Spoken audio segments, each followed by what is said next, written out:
livre de Malachie. Ainsi parle le Seigneur Dieu. Voici que j'envoie mon messager pour qu'il prépare le chemin devant moi. Et soudain viendra dans son temple le Seigneur que vous cherchez. Le messager de l'alliance que vous désirez, le voici qui vient, dit le Seigneur de l'univers. Qui pourra soutenir le jour de sa venue? Qui pourra rester debout lorsqu'il se montrera? Car il est pareil au feu du fondeur, pareil à la lessive des blanchisseurs. Il s'installera pour fondre et purifier. Il purifiera les fils de Lévi, il les affinera comme l'or et l'argent. Ainsi pourront-ils, aux yeux du Seigneur, présenter l'offrande en toute justice. Alors l'offrande de Juda et de Jérusalem sera bien accueillie du Seigneur, comme il en fut aux jours anciens, dans les années d'autrefois. Ce que le prophète Malachie a annoncé au 5e siècle avant Jésus-Christ, vers 430 avant Jésus-Christ, est actuel aujourd'hui d'une manière très forte. Soudain, le Seigneur viendra dans son temple. Toute la création, l'humanité à un titre tout à fait particulier, est appelée à devenir, à être et à devenir le temple du Dieu vivant. Nous sommes appelés à être comme l'écrin qui porte le joyau de l'univers, le joyau absolu, le Dieu vivant lui-même, appelé à être temple du Dieu vivant. Waouh, ça nous dépasse.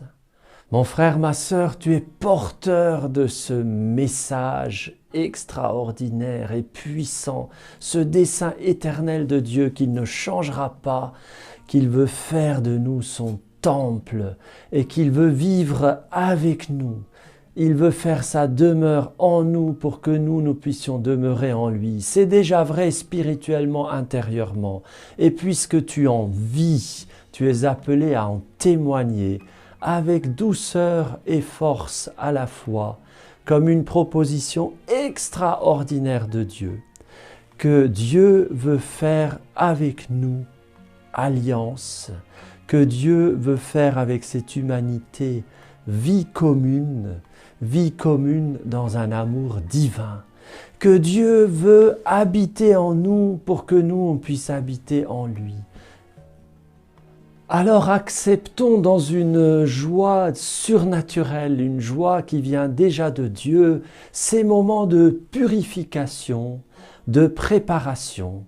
Malachie dit que les fils de Lévi, c'est-à-dire les prêtres de l'Ancienne Alliance, seront purifiés, comme on purifie l'or et l'argent. Donc l'Église, elle est en train d'être purifié, comme on purifie l'or et l'argent. Chacun d'entre nous, nous sommes en train d'être purifiés, comme on purifie l'or et l'argent. Et cette humanité est en train d'être purifiée. Eh bien, c'est une bonne nouvelle, c'est une bonne chose, même si sur le moment, ça peut être douloureux. Eh bien, soyons ces porteurs d'espérance, de certitude dans la foi, que Dieu est en train de faire quelque chose d'absolument merveilleux, au-delà des intentions des acteurs intermédiaires. Vous savez que dans les châtiments, qui ne sont pas des châtiments pour châtier, mais qui sont plutôt des châtiments pour avertir, inviter à la conversion et surtout purifier, eh bien, dans ce genre d'action, il y a des agents intermédiaires qui, eux, n'ont pas toujours des intentions très honorables. Mais ce ne sont que des agents intermédiaires. Jésus dit à un moment donné à Judas, « Vas-y, fais ta besogne, fais ton boulot, fais ce que tu as à faire. Puisque tu l'as décidé, eh bien fais-le et fais-le maintenant.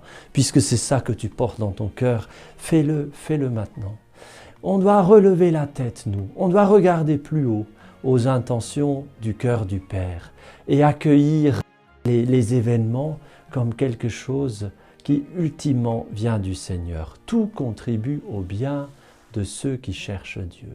Merci Seigneur parce que tu es en train de purifier ton temple. Merci Seigneur parce que tu viens dans ton temple et tu nous en fais les messagers, les porte-paroles pour porter cette venue, cette annonce de ta venue devant l'humanité avec humilité et grande paix. Amen.